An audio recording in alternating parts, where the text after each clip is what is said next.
Hello, and welcome to the Nerdy Folks Podcast, a conversation about the nerdy things we love and the things that matter most. My name is Matthew Seipel-Anderson. And I'm Katie Seipel-Anderson. We are your hosts. We love this community, and we're glad you are with us. Well, today we are talking about a question. Would aliens destroy us or try to save us? Does it have to be either or? Maybe the question could be better formulated as, why do we always assume that aliens would come and destroy us? Katie, you asked a nurse during a recent hospital trip about aliens. It was kind of a bold move. Do you remember what he said to you? I don't remember exactly, but he for sure believed in aliens. And he wanted them to come and take him away. He wanted them to come and rescue him from this earth that we're on. He was very positive about aliens. He was ready to embrace. He's like, come grab me. Do research on me. It's an unexpected reaction. Maybe he just thought whatever other thing he believed was out there was definitely going to be better than what's here. Yeah.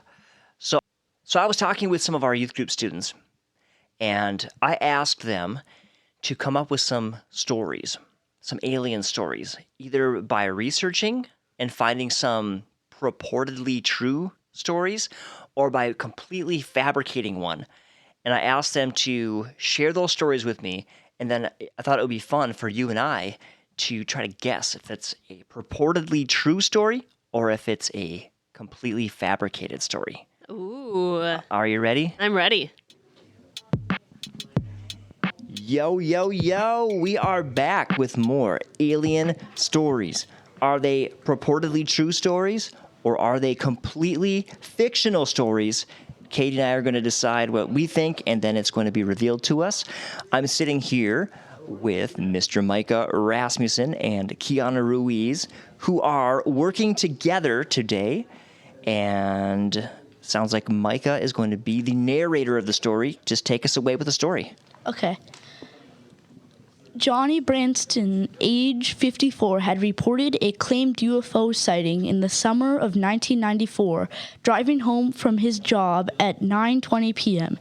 He reported seeing a pancake-like flying vehicle above and ahead of his car. Branston stopped and pulled over, watching the UFO.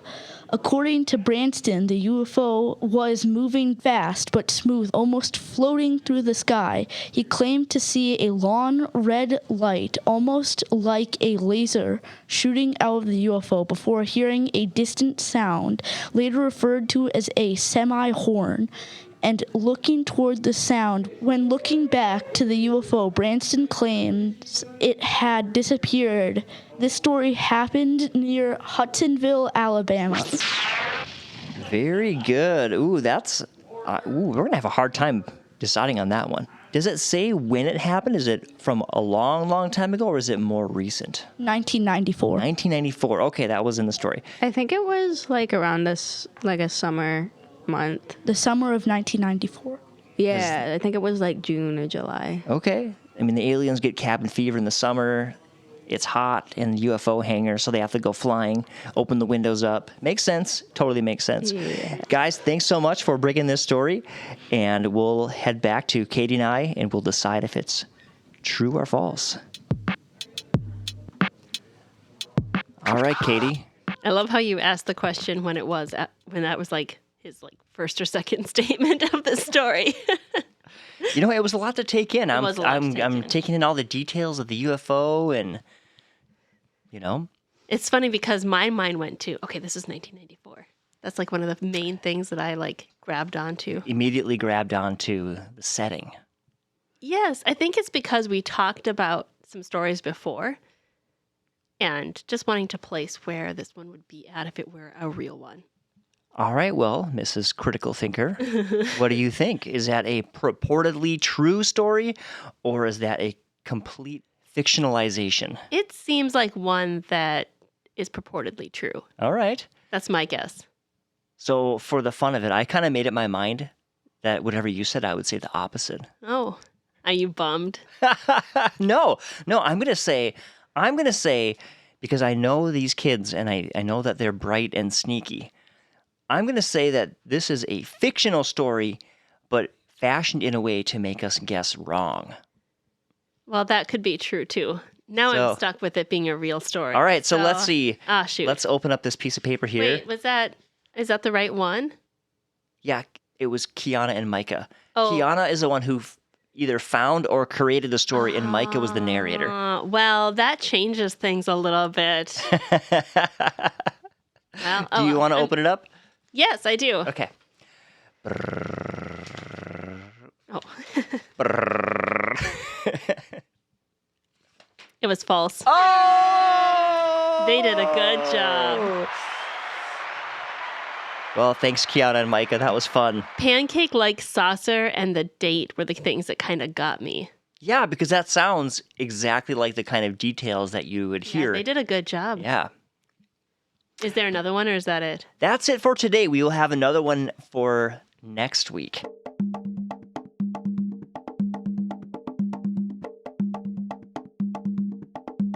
So, Katie, fun fact for you. There is a page on Wikipedia that catalogs alien invasion films. Wait. That means someone actually created that page and Yes. cataloged all these. Yes. Okay. They cataloged 243 alien invasion movies. That's a lot. Did they watch all of these? Yeah. How did this person come up with this? And it's kind of fun that there is an alien invasion category. Yeah, In Wikipedia. subgenre. Does that mean that enough people like searched it? Perhaps. Or did someone just think up? Maybe there's an enthusiast. Someone's like, I watch alien movies, but not any alien movie. Alien invasion. Yeah, I was wondering, and does this include just like alien movies in general or only when they're actually like invading? I don't know the exact criteria. Maybe we'll have to watch all of them. What's your favorite movie alien? Or one that you just like a lot? Just name something that you like. That's not fair. Did you like E.T.? You know, E.T. was a little sad to me. It's been a long time since I've seen E.T. E.T. creeped me out as a kid. I hated watching it. So it didn't really creep me out that much, but I only watched it once and I don't remember too much about it. I do remember like the finger and Oh, it was a total tearjerker at the end, though. I do remember like Yeah, it was like a yeah. little sad. How about Independence Day? Will Smith? Oh, that was a good one.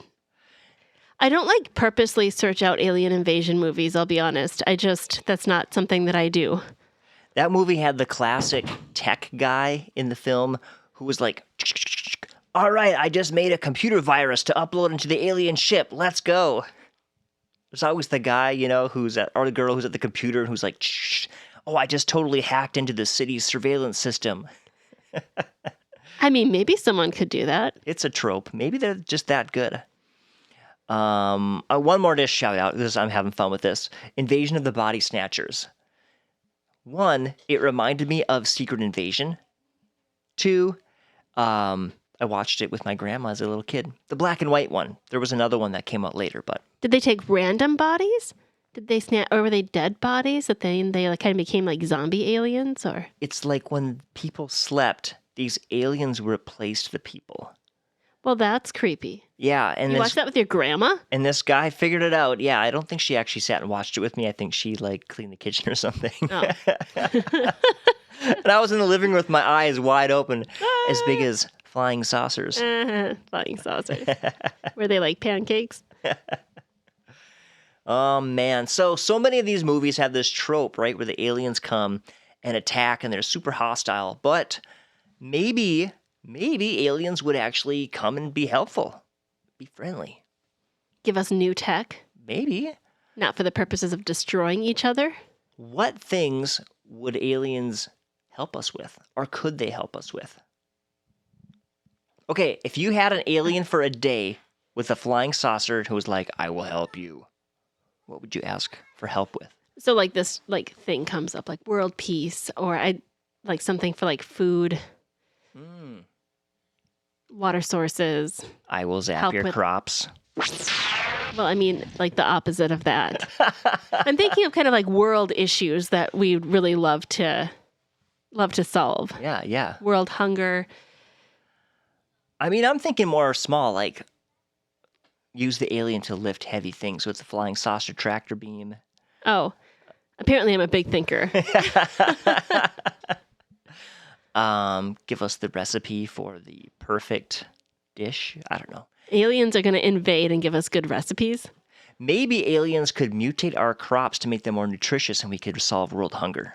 I wonder, it's an interesting thought to think of how just someone who's not familiar with humans would view Earth and humans and the whole thing, because it's obviously a very special planet.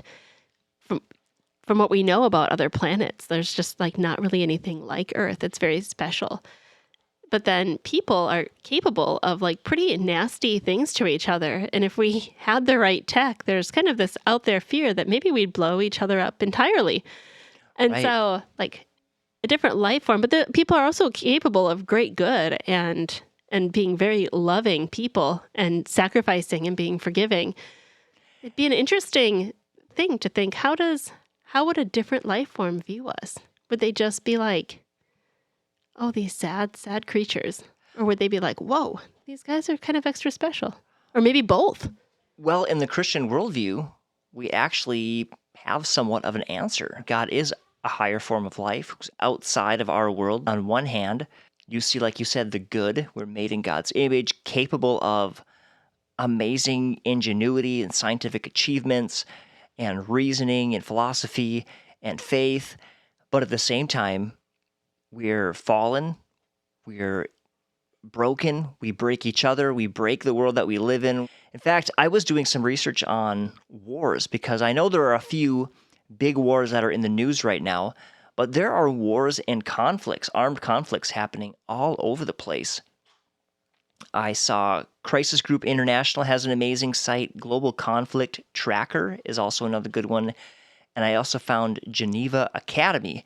I'll put those all in the show notes if you're curious about all these conflicts that are going on. I think that it's not new to this time in life either. I mean, there have been wars since there's been history pretty much. And God must just, a higher being, and in our case, God must just like look and be like, oh, it's so sad or Yeah. so frustrating. What's interesting is that, we have this idea of Jesus coming down to the world. I mean, this alien scenario we're talking about does have some parallels. I mean, Jesus is not an alien, but just parallels that make us think, right? So Jesus, God is looking down and being like, whoa, these people need help. yeah. So Jesus comes down and proclaims this kingdom of God, but it's not this political kingdom. It's not a kingdom built on human power or might or even ingenuity. In fact, the Bible even says that God uses the foolish things of the world to shame the wise. He just has a very different way of thinking, and he wants his ways to be imprinted on our hearts and to change us from the inside out. And Jesus came not to conquer, but to sacrifice and die, suffer humiliation and pain. And that's so different than our own viewpoint of what a conquering hero looks like. Yeah, conquering absolutely. hero is this person who comes and delivers you. And Jesus did deliver us and save us. But it just looks totally different. Yeah, God's ways are so different than it's our ways. imprinted on our hearts. It's within ourselves. And it's pretty amazing. It's pretty amazing, and it's different. It's a different way of thinking, and that's what people need, because the way we've been doing life doesn't appear to be working very well. And when we can be reconciled to God, we can also be reconciled to one another. And so there is a big outgrowth of that experience that can really bring a lot of peace and beauty back into the world. Love and sacrifice. All go together. Hey, if you have not subscribed to the show yet, I think now might be a great time to do that. What do you think? I think so. No time like the present. Yeah. Thanks so much for listening. We're having so much fun doing this alien series. If you want to connect more with us, head over to our website, nerdyfolks.com. You can send us an email, connect with us. You can also become a patron of the show and help make this show happen because it is not free. We really appreciate all your support. There are some fun things over on our Patreon page, so go check all that out. Until next time, love you all. Take care. God bless. Bye-bye.